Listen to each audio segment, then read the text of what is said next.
Oh, good, we're live. Hi, welcome to today's live leadership lunch and learn. Today, I'm really excited to share with you a very unique component of leadership, something that I see a lot of my C suite executives who are non native speakers not realize just how crucial this is, just how important this is to this level of your career. If we haven't met yet, my name is Tanya Suarez, and as a communication coach, I specialize in helping professionals who are non native speakers communicate effectively and lead confidently. And speaking of leadership, make sure to download my free audio training, The Three Essentials of American Leadership Communication. Now, what we're going to work on today is near and dear to my heart. It is so important that it's actually a third of my leadership program, and that's connection. And what that really means is social skills. Now, this is something that you might be really good at in your native language, or you might not. A lot of you will have climbed the corporate ladder. You're in these executive positions because of your technical knowledge. A lot of companies don't offer leadership communication training, and this is something that you have to seek out on your own. By the way, I can be your leadership communication coach. So, what's really important about this from a non native speaker perspective is you're different than your native speaker colleagues. You have other things playing in your mind. Not only are you brilliant at your job, but you're also a lot of times still second guessing how you're expressing yourself because of the language issue. And so, what that does is we're going to talk about three specific instances that you can work on today to give you faster results and help you connect more authentically and more effectively. So yeah, connection is basically social skills. Now, again, I like to offer you different perspectives. If you are responding with whatever, I'm leadership is leadership and I just need to make sure everything gets done, or you're in the camp of like, oh, yes, I really want to be more social, I want to connect more, but I'm not sure if I'm doing it well. I'm not sure how to do it in English. So both of those, we're coming at it from different points, but we're going to the same destination. And that's really understanding the value to be able to connect. It's not just social in terms of superficial small talk, although that is important, but it's about creating trust. It's about creating connections. And when you do that in smaller moments, and that's going to facilitate the more challenging moments, the more important moments. Because if you can make a connection with someone on a conversational, on a casual level, when you have to present to them, you'll feel more comfortable. When you have to pitch them, when you have to persuade them, they'll be more receptive. So you're earning trust and you're making those connections to increase your impact. Now, the first thing has nothing to do with your English. So, this is the first thing that I want you to focus on because you'll get the fastest results and you don't have to worry about building your language levels just yet. So, body language for non native speakers, you probably don't realize how you're being perceived. And this comes from years, if not decades, of having to worry about or having to also focus on what you're saying. Not just the concept, but the actual word choice and the verbs and the pronunciation. So, what you might not realize is what your body's doing. So, what I recommend for this, and I have my clients record themselves and send it to me, but you can also do this if you can't do it at work for legal purposes, do it at home. Or if you have someone that you live with, have them record you. I have my wife do this for me, even at this level. I'll often tell her, okay, like record me candidly without me knowing and then show it to me. Because what I do is I see what is my body language when I'm not focusing on it. Because of course, if you're on stage right now, I'm on camera, it's a little bit easier to be mindful, but I want you to realize what your body language is saying when you're not thinking about it. And so the first thing you want to do is relax your shoulders, roll them back. Now, what I meant about the unique situation about non-native speakers is when you're thinking about English, you don't realize that your face is also tensing. Your shoulders are also kind of rolling in a little bit. So even though you're just thinking like, what was the conjugation? What preposition do I use here? Other people are that's being read as This person's serious. This person's having a bad day. This person's always in a bad mood. So it might affect your approachability. It might make you look serious in moments where you don't need to be. And so there's going to be less connection because they're going to misread your personality. So what I want you to do is, if you're in a virtual meeting, you can record those meetings. Usually that's okay. And you want to see, are you like this? Are you doing this? Are you doing this? I get that it's exhausting to be in back-to-back meetings all day long, but how you appear as a C-suite executive is really important. You set the tone. You lead by example. So if you're looking like this, or if you're just like, and again, you might not be doing it because you're bored. You might be doing it because you're trying to think, what expression did they just use? Is that an idiom? So you're trying to figure out the language, but it's being read as disinterested, disengaged. And if you're the leader in the meeting, that's going to create an environment that doesn't feel safe or conducive to asking questions and participating. And I did this myself. I've been online and teaching in a public forum for years. So I really I get to see myself and analyze myself all day, every day. And what I noticed is it's really hard to stay in this upright position. So I have a pillow. I put it not all the way down, but like a little bit higher. I feel like that gives me the push that I need. So even when I'm not thinking about it, my posture is reflecting active, engaged listening. And just that goes a long way. And I know it's hard and I know it's tempting to lean back or to lean forward, but you've got to create a physical environment where you can't. And by holding that up, it really sets the tone and it inspires others to also like, hey, if the CEO looks like that, then I need to also step up my game. So this is a really good way to look confident. So this goes to your executive presence. This also helps you in the casual setting, the water cooler talk, when you're walking around with colleagues, when you're meeting people at conferences. If you're like this, and again, like maybe you're just self-conscious or you're trying to hear, there's a lot of noise and you're trying to pick up on the expressions that they're using, but that body language is going to read as, again, either disinterested, closed off physically, and you're not going to be able to connect even on a casual level. So body language is really great. So I want you to figure out, how can you observe your candid body language? So you can record your meetings. You can, if your meetings are recorded, like the in-person ones, you can ask to see that. You can ask permission for you to record it yourself. You can get a partner, a friend, a spouse to record yourself and just say, like, when I'm walking around, don't tell me, but like record me for like a minute and then send it to me. And you can see what you actually look like, because maybe your posture has suffered because of all of the English and you don't even realize you're doing it when you're not speaking. So this really helps people know that they can approach you. It helps you be a little more in control of the energy of a conversation, regardless of the language. Now, something else I want you to consider to enhance your social skills, your connection skills in the leadership position, is curiosity. This is really powerful because what I'm asking you to do is to stop focusing on yourself. And you have had years, if not decades, of always being self-critical, self-analytical, because most of my clients, even at the fluency level, you're still correcting yourself. You're still thinking, was that the best word choice? What word am I thinking of? Did I use the right grammar structure?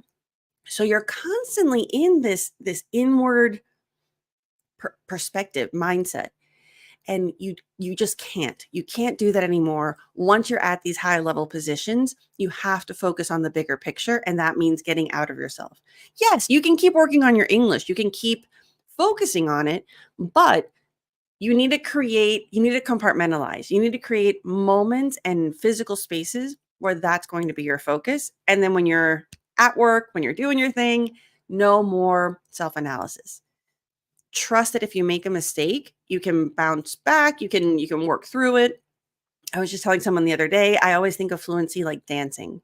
When you're dancing, if you trip, if you miss a step, you don't stop dancing. You don't just say it like, oh, what was that step? And the song continues. No. You gracefully move on. And it's the same conversationally. So you're going to have to really lean into that. And it takes training because again, you've been doing this for a long time. So to get out of self-critical mode and into curiosity mode. Curiosity is a really powerful word, especially for you as a non-native speaker, because what it does is it inspires action. Everything that I do, it's not just theoretical, it's actionable. So when I tell you lean into curiosity, what that actually does is it increases active listening because when you're curious, you want to know. When you want to know, you need to listen. As a leader, you should be listening more than speaking anyway. So from an English perspective, better ratio. So you really, and when you're listening, then that's where techniques come in. In order to actively listen, you've got to breathe. So curiosity leads, it's like a domino effect, leads to active listening. Active listening reminds you to work on your breath. Ooh, I'm knocking this. I get very excited. You have to breathe. The one thing I want you to do today and this week is observe. Don't judge. Remember, we're getting out of being self-critical and you're just going to observe your breath. I guarantee you're holding your breath a lot more than you think. And what that does is it increases your heart rate, it increases anxiety. From a cognitive perspective, it really impedes creativity. And so then that's when you start freaking out and you start planning, like, what am I going to say next? What are they saying? How am I going to respond? You're going to be curious. You're going to really listen.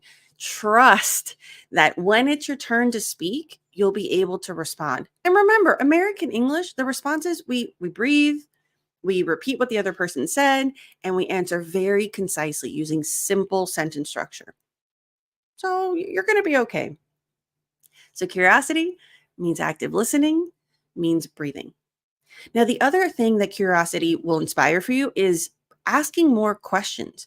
Because what happens is, as a non-native speaker who's a leader, I find that you're often stuck in the proving yourself mode.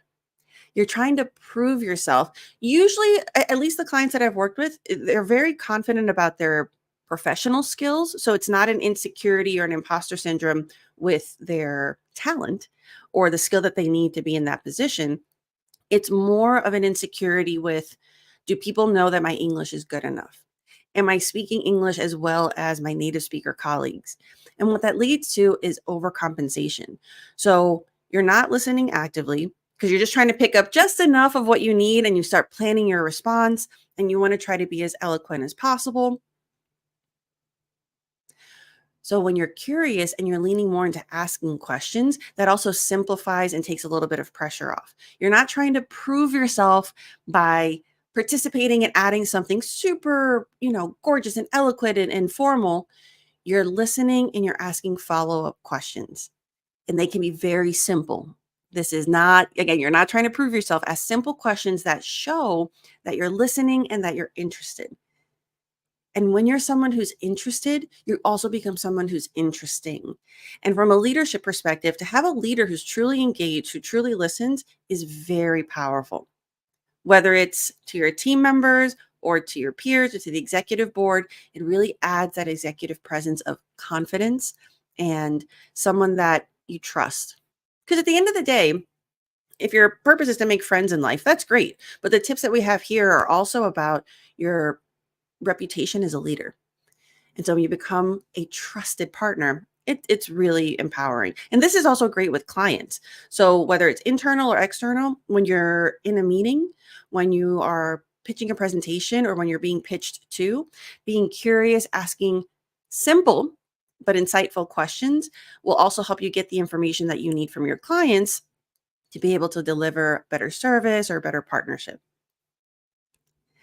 And last but not least, positivity. This is something that can, trying to think of how to say it diplomatically. So culturally speaking, you may or may not have known, you've noticed because like everybody tells me, Americans are borderline obnoxiously positive. Everything is great. Everything is awesome. How's your day? Good. How was your vacation? Great. It's just our knee-jerk reaction. It's not that it's disingenuous. It's just our conversational norm. And it's also really difficult. I've worked with clients who in the startup field where they're pitching to American VCs. And it's really challenging because the feedback is always like, amazing, awesome, great. And then they don't get the funding. And they're like, what did we do wrong? They were so encouraging. And I have to warn them, you're going to get that feedback, but there are strategies to push through that to try to get more genuine feedback. But anyway, I digress. So being positive is part of the social skills that you need as a leader with American English communication. And what I really mean by this, it's the complaining. I want you to be careful not to complain and or be too direct. So I find I'm immediately thinking of Latin America, which tend to be very open, and in that openness to an American that can come across as complaining. I'm also thinking about some of my Europeans who are really direct to an American that can come across as very rude or negative.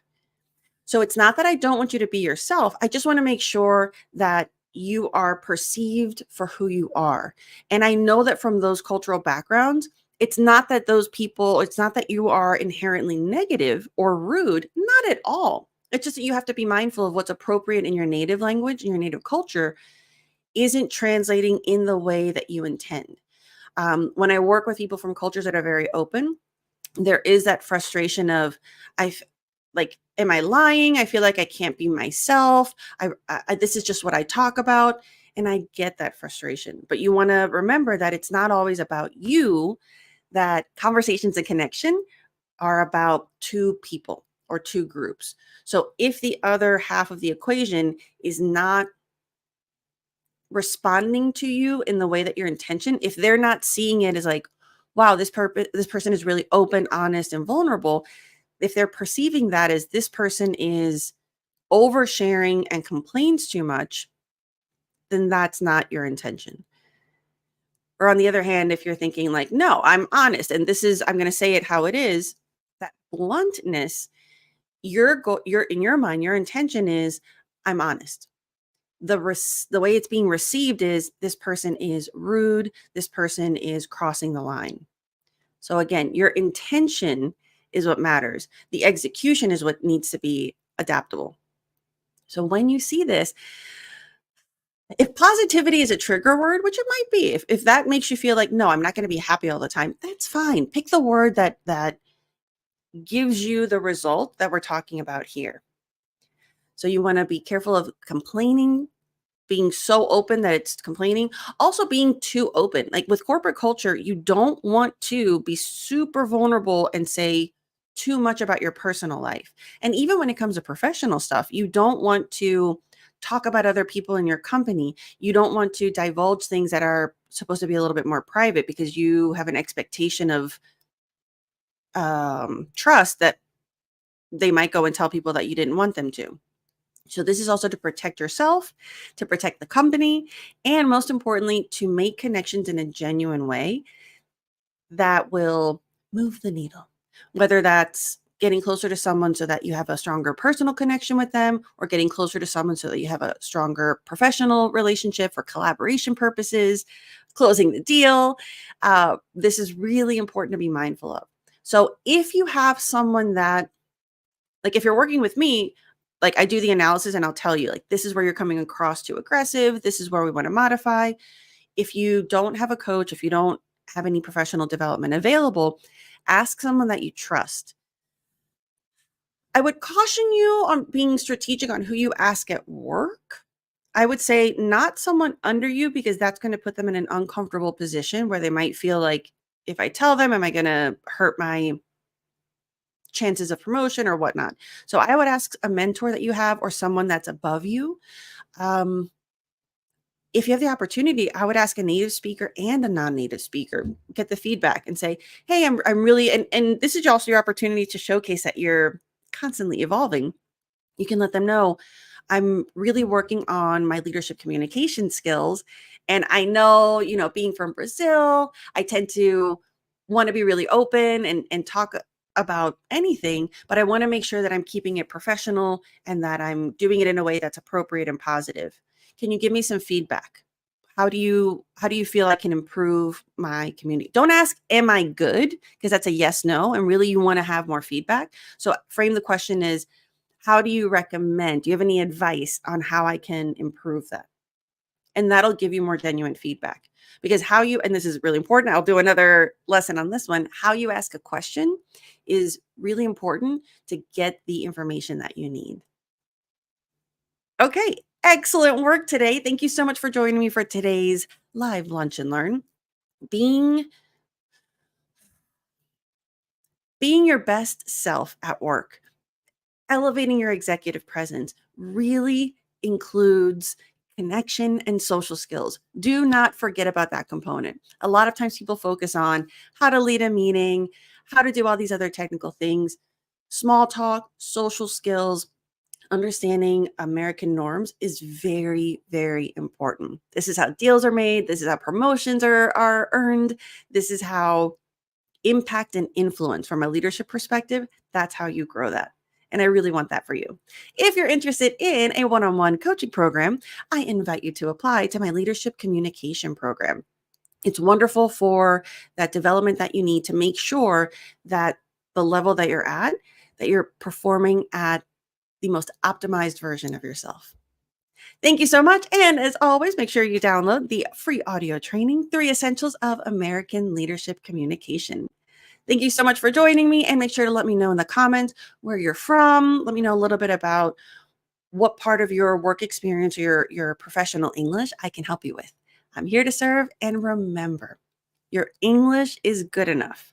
At this level, your English is good enough. What we're doing now is we're elevating your communication, and that requires different perspective, different mindset, and different training. But I'm here for you. See you next time.